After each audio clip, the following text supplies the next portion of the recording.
All of us has our favourites. I have lots from more than 50 years of stargazing. One of my recent faves is that occasionally goofy, generally unpredictable, always entertaining Steve Johnson. One of the things I most admired about Stevie J was his ability to rise to the extra demands of finals. 3 flags, a Norm Smith medal, and average disposals of 20 from 26 finals just about says it all.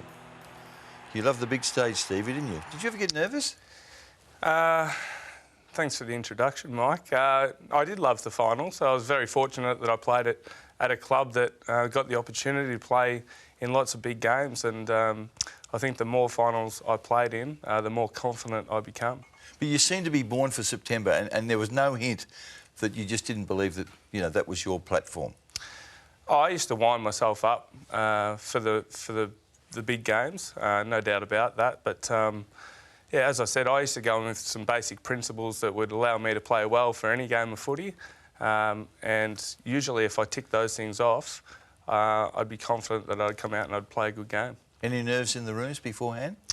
Not really. I wasn't one of those players that done too much in the rooms. I used to be one of the larrikins, have a bit of fun, you know, kick footies around the corner, those type of things. And I really didn't switch on until I crossed the line. And then, you know, I'd be building it up in my mind throughout the week and building it up as if it's going to be a war and my opponent wants to take me down. So I was preparing for that. But on game day, I was quite relaxed until the ball was bounced. You know, I've been trying to get... Well, you know, of course you do, that I've been trying to get you for about 3 years. Yeah.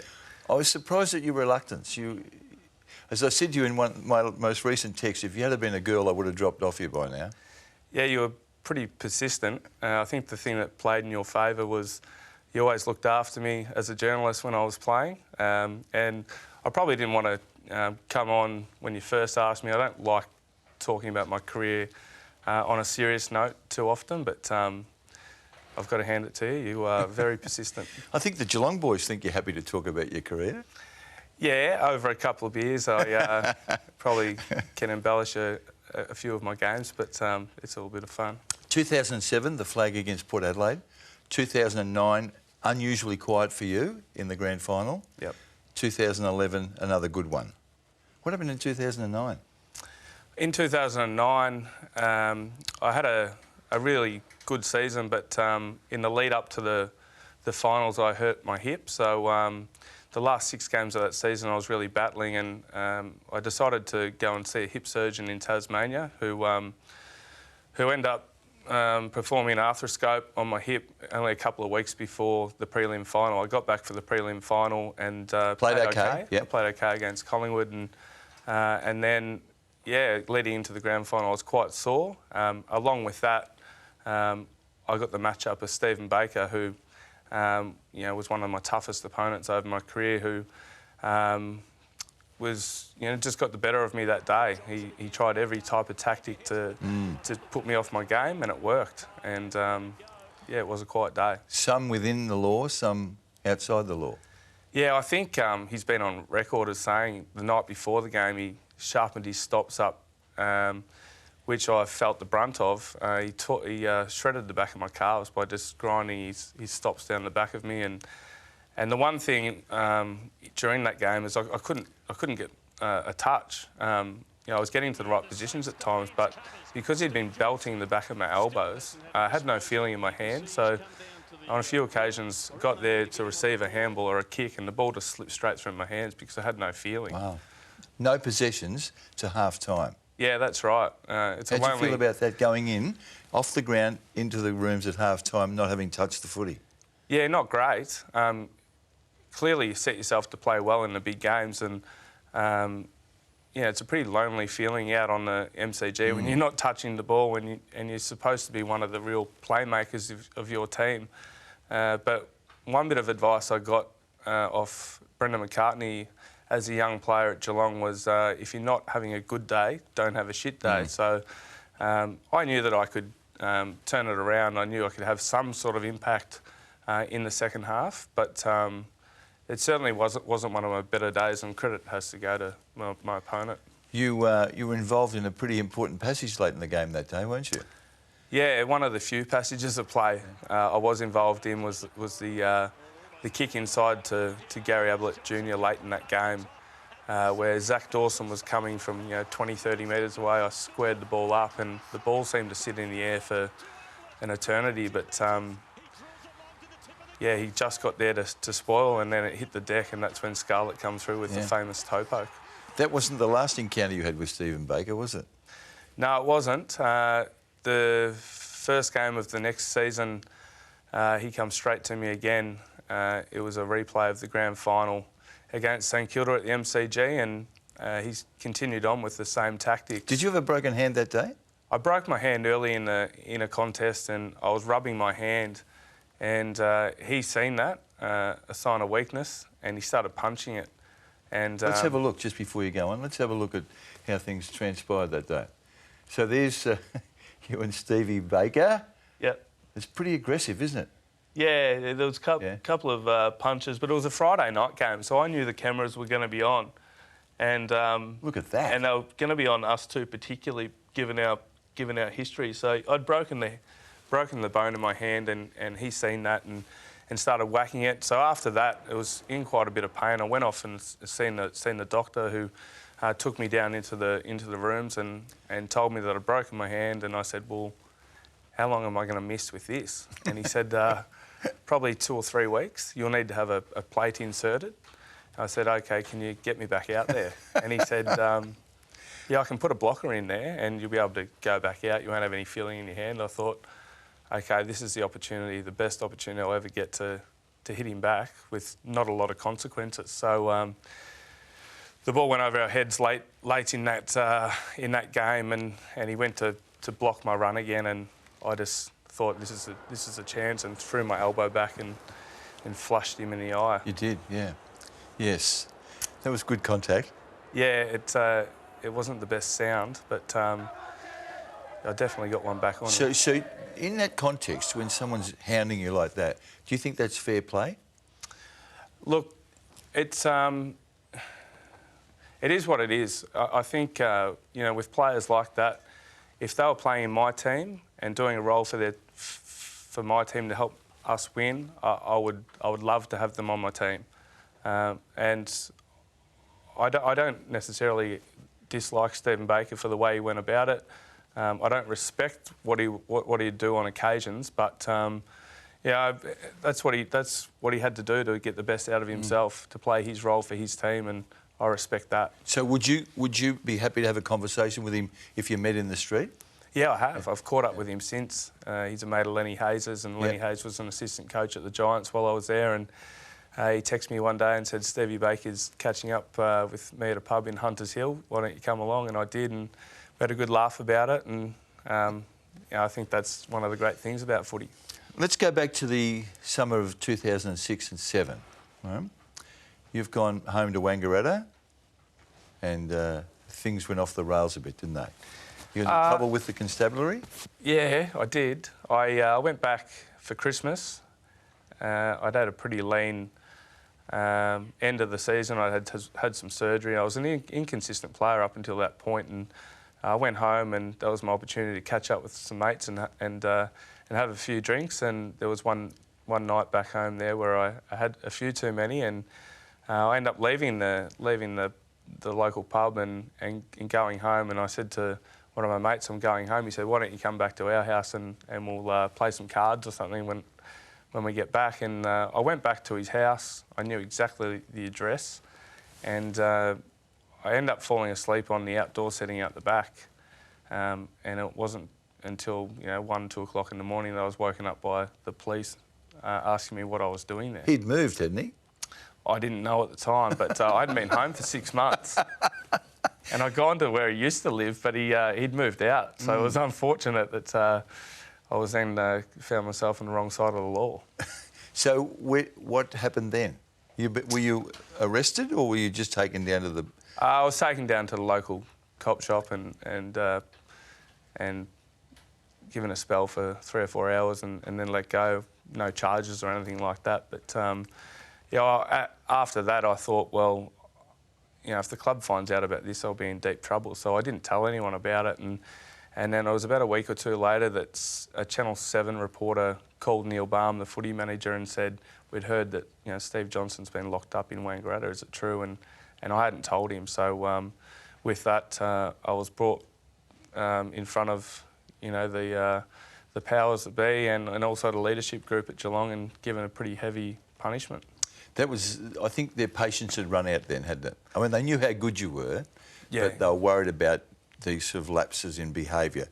Yeah, I think they knew what I was capable of, but they were pretty concerned with my behaviour, and probably part of that was I was an inconsistent player because I wasn't getting the best out of myself. So they gave me a 3-month suspension. They threatened my career on that day, and I was really worried about it. But when they brought me in front of them and said, this is what you need to do, you need to earn our respect before you're welcome back at this club, I went away. I was angry for 1 or 2 days, but then I thought, well, there's no point being angry with Tom Harley, who was leading the charge on that occasion, and any of those guys in the leadership group, who a few of them were my really good mates. I've got to do something about this. So I went away and got extremely fit. You were effectively warned off the footy club for 3 months, weren't you? You didn't train. Yeah. Didn't train with the footy team. No, I wasn't allowed to train with the boys. I had to come in and train with the VFL team at night, and on the other days off, I had to train by myself, which was something I actually really enjoyed, because some would have thought that maybe I wouldn't be able to come back from it, but I really love proving people wrong. So when I was by myself, I trained harder than ever. I got a boxing coach who I boxed with 3 days a week, and then on the other 2 days a week I would train with Ronnie Watt, who was the VFL coach, and then I'd ride my bike, around Bowen Heads and back the other 2 or 3 days a week. So I got extremely fit. I couldn't necessarily run too much because I still did have some lingering injuries, but when I got back to playing in the VFL, I was super fit and I was playing in the midfield, so when I got my opportunity to then come back into the senior side, I could have an immediate impact. Round 6, Geelong are playing Richmond. You smashed them, didn't you? Yeah, we did. You had 21 disposals and kicked 2 goals. You lost one more game from then on. Yep. And you won the Norm Smith Medal that year. Amazing turnaround, wasn't it? Your career was at the crossroads in April, and there you are with the Norm Smith Medal in September. Yeah, it was a fair turnaround, and it's probably a reflection of, the leadership group made the right decision. They decided to take footy away from me because they knew how much I loved the game, and that was a real shock to my system, but it was what I needed, because I needed to give my body the best opportunity to play my best football, and then I needed to earn the respect of my teammates. And as soon as I come back in for that first game back against Richmond, where we had a huge win, I thought I'd do anything to win back the respect of my teammates. So I had a real mindset of, how can I bring others into the game? I don't want to be branded a selfish player. I want to be a player that brings others into the game as much as possible. So I got just as much enjoyment out of the goal assists from that point on as what I did kicking the goals myself. You kicked 4 in the granny. Do you remember a conversation you had with Ken Hinkley at 3/4 time that day? Obviously you do. Kenny used to say to his teammates down in the back line, mind my man, I'll be back in 3 Brownlow votes. At 3/4 time, the game was clearly won. And I heard Kenny say, Stevie, come over here. He was our forwards coach. He was getting the forwards together. And I thought, I'll just pretend I can't hear him here. I just grabbed a drink of water and I heard him say, Stevie, come over here. Again, I just pretended I didn't hear him, and then I sort of seen him out the corner of my eye walking over to tap me on the shoulder, and when he tapped me on the shoulder, he said, Stevie. I said, don't call me Stevie, call me Norm. I've heard that 100 times, but I love it. I knew I'd played a really good game of footy because I'd kicked goals early in the game, I'd set a few up. But when you're winning by a game of footy by 20 goals, there's going to be some pretty good contributors across the ground, and Scarlett was one of them. I think he had 30 possessions from the back line and kept his man to, under 10. Chapman also kicked goals that day and was a real playmaker. So the only reason I knew that they were going to call my name is someone comes up to you when you're on the ground before the announcement to tell you that you've won the Norm Smith, just in case you need to get a speech organised. Bomber was pretty tough on you early, wasn't he? You went up and down a bit from seniors to reserves, didn't you? Yeah, he was like that with a lot of us players. I mean, Bartel played a lot of VFL footy. I got dropped on a couple of occasions, but he taught us a lot of very, very good lessons. The one thing that, you know, I loved about his coaching was he always demanded we train with real intent, and the basics of footy and the fundamentals of footy that he taught us, he knew that they'd stand up in finals when we were going to be good enough to get there, and when we got there, he knew that we'd be prepared well to win finals. Stevie, 2003 or 4, I can't remember which one, you didn't play your first game until round 13. Yeah. Why? Oh, well, it was another off-field indiscretion, Mike. Sorry, mate. Thanks for bringing this one up. It's actually caused me a fair bit of pain over the years, but I had a couple of mates come up from Wangaratta, and there was a Christmas party for Geelong. We were sending off Mitchell White, who'd played a couple of years at Geelong, premiership player at West Coast, and I was quite close with him, so we went down to Torquay, and at the end of the night, the boys wanted to go into Geelong and check out the nightlife, and we walked outside, and there was no taxis, so I said we'll go back into the pub. Anyway, there was a lockout, so I think the story's been that we were kicked out, but that wasn't the case. But there was a lockout and we couldn't get back in, so I said, I've heard stories of people walking around the back fence and jumping over that and getting straight back in. We'll be at the bar in no time. I didn't anticipate how high the back fence was. It was actually a toilet block, so when I leapt off to get back in, and I shouldn't have gone first, but when I took that leap, it was a long way down, and I stuck the landing, but I knew I'd smashed my ankle straight away. Ankle or ankles? I broke both ankles. Wow. Didn't you walked home that night, didn't you? No, I walked outside the pub. I walked straight away. On 2 broken ankles? Yeah, and then I was in a bit of denial for probably 24 hours. I went down to the beach the next day to see if that... Salt water? Salt water. I thought that might help, but I had to call up the club doctor and Bomber Thompson the next day and tell them what I'd done and get x-rays, and it was pretty grim news when I got the x-rays back. Do you remember Bomber's response? Yeah, he wasn't too happy, and he'd spoken to the doctor and he'd told him how serious it was. So he was extremely upset, as I was. And when I first met the surgeon, he gave me no guarantees that I'd ever play footy again. Gee. And subsequently had 7 operations on the right ankle over the next 2 or 3 years. A couple of years later, Steve, I remember this story vividly. I was really surprised that it appeared that you were headed for Collingwood. In fact, to the point that you did a medical with Collingwood. Yeah, I did. There was a bit of noise around the trade period that you know, Geelong were offering me up, and I've heard different stories, but I definitely had a meeting with Collingwood at the end of 2006, and it got to the point where I'd been interviewed by Mick Malthouse and Neil Baum and Gary Pert. And I think that had all been ticked off, that they were happy to get me, but I had to pass the medical, and I went down the road to see the club doctor, and I failed that medical. I think the feedback to the coaching staff and the football manager was it looked like I'd been in a car crash with how my ankle and knee looked at the time. So they passed up on trying to get me, which I wasn't too concerned about because I loved Geelong and I wanted to play there forever.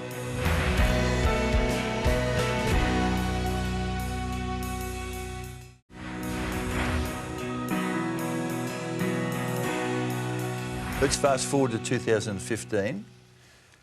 You had, I think, a modest year, I reckon. 20 games, 30 goals, and 10 of those came against teams down the bottom of the ladder. Yep. And the Cats then shock you with the news that there's not going to be a spot for you the following year. Yeah. Were you disappointed, frustrated, angry, hurt? How would you best describe it? Well, I wasn't shocked, but I did have a pretty poor year, and it was on the back of, in my view, I had a really poor pre-season that year, and as I was getting older, it's harder to come out on the back of no pre-season and have a really strong year. For the years leading up to that, I was really consistent from 2007 to 14. It was my first really poor season. And I think they were making decisions on the direction that the club needed to go from that point on. And at the end of the season, I wanted to know where I sat, and I wanted to continue on playing. And I think Geelong had made some decisions around who they were going to bring into the club, a bit more youth, and maybe shift out a couple of the older guys. Was that the time of Paddy Dangerfield coming in? Yeah, I think Dangerfield had already basically committed to the club, and Lockie Henderson was another, and Scott Selwood another, and there was also some younger forwards coming through that they wanted to back in. So, yeah, it wasn't the news I was after. I would have loved to have continued on playing at that club, which I love so much, but I think there was a number of reasons behind why they moved me on. In retrospect, was it the right decision? If you look back at what's transpired since, did Geelong, hard decision though it was it the right decision by them? If they thought that it was purely based on my footballing ability going forward and losing what I once had, I think you would say it was the wrong decision, because I had a pretty good year the following year at the Giants. Yep. But if it was more so the fact that they needed to shift some older guys out to get those other guys into the club, well, they would say that it's the right decision. You walked a lap of Kardinia Park after your last game, correct? Yeah, I did. Yeah, with your son? Yep. So you knew before going into that game that was all over? Yeah, I got told on the Tuesday or Wednesday.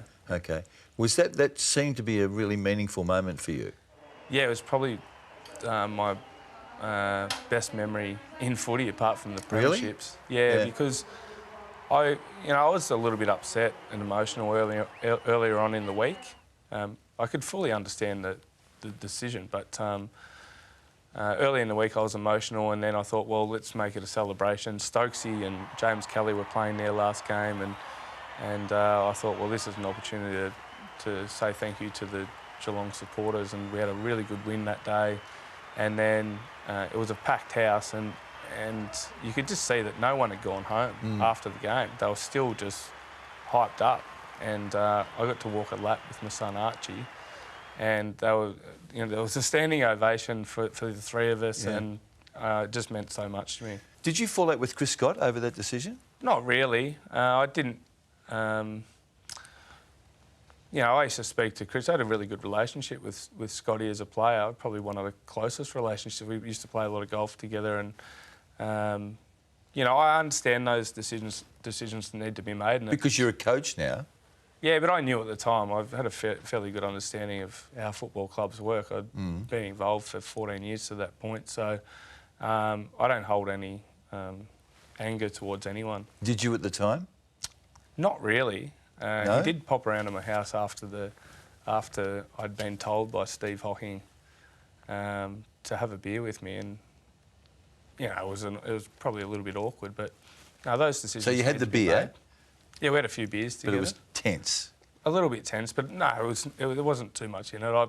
I thought he was a great coach in my time at Geelong, and he always gave me every opportunity to play well. That's one thing he did when he come in, and he's a premiership coach in his first year, and there's no way we would have won that flag if it wasn't for him coming to the club. The 2 years at... before... What do you say that? You don't think had Bomber stayed that you would have won the flag? No, I don't think so. I think by that stage, I think Bomber had lost... he's a great coach for a number of years, but I think he wasn't as committed as what he'd been in the past. That's probably what I'd think of that. Your 2 years at GWS. First one was good, wasn't it? Yeah, it was reasonable. You didn't appear that you'd lost much of your magic in that first year. Had S. Johnson played in that preliminary final, might things have been different that year?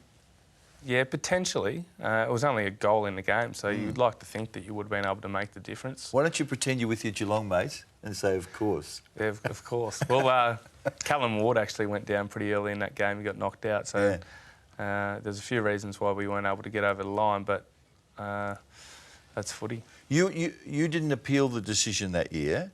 This is from the outside looking in. You copped your penalty of a week in the expectation that you'd be in the grand final. Yep. Yeah, I did. I backed us in, and so did the other guys that were helping make that decision. We thought that it was too much of a risk, given I had made contact with Josh Kennedy in that first final. If I had have challenged and it not been found guilty. Not being cleared, yeah. Not being yeah, cleared, yeah. sorry. I would have been given 2 weeks, so if we had won the prelim, I would have then missed the grand final. We had the Bulldogs at home. We were playing really good footy. It was a great game, wasn't it? It was well, I was on the edge of my seat, Yeah. and we had a really good lead, and then they kicked some forward stoppage goals, which just sunk the ship. Steve, when you're in the GWS colours and you come up against the Cats, how did that feel? It was quite a strange feeling knowing that I'd be coming up against some of my best mates. Who'd you play on? I think I played a little bit on Corey Enright, a little bit on Harry Taylor, and maybe Jake Kolajasny. Any dialogue? Oh, there was a little bit of dialogue. Oh, not so much in that game, because I wasn't too lippy in that game, even though we were winning. But certainly when they got on top of us, the next game I played against them, the boys let me know that I'd put on a little bit of weight. Did they? Yeah, Mackie and Lonnie, and I was never going to get away with it. Mackie. Because a few of my best mates at Geelong, they're actually, the backmen down there. So, yeah, it was a funny feeling, but I enjoyed it. You're kicking. I mean, we've all marvelled at that. You were a Collingwood supporter when you were a kid. There seems to be a lot of Dacos in your approach to goal. Is that fair? Well, he's probably more of a better kick at the banana kicks, whereas I'm more of a snap kick. But, yeah, but the certainly, dribbles, certainly he was my idol growing up. I was a Collingwood supporter, and I lived obviously in the country, but there was a lot of room around my house to practice all those type of kicks. I had a footy in my hands every spare minute of the day. So once I got home from school, I had power poles out the front of the house. I had a basketball ring about 30 metres from my back veranda. I'd practice left and right foot, all the different kicks you could possibly do. So I really got, mastered my craft. So the basketball ring is not for basketball shots, it's No. for kicking the footy into. No, I'd kicked the footy at that basketball ring more than I would have taken shots of a basketball. How'd you go? What was your conversion rate? No, I wasn't too high, but I got pretty consistent at least hitting the backboard. I was pretty competent and confident that I would be able to kick the goals from the angles, because when I went down to the local footy ground as a youngster, that's where I took all the shots from. I'd never stand 25 metres out directly in front and kick drop punts. I would be, having a bet with a mate, a can of Fanta or a Mars bar, that I could kick a goal from the boundary. So that's where I learnt to snap the ball over my shoulder. Who got the most Mars bars, him or you? No, I reckon I cleaned a few of my mates out. I love watching you play. Most people did, but you've always been one of my favourites. You were good, very good. You were brash, you're a bit of a rogue, and you're a winner. And I've enjoyed every moment of watching you go around at 2 clubs. Thanks, Steve. Thanks very much, Mike. Appreciate it. This has been a Fox Sports production.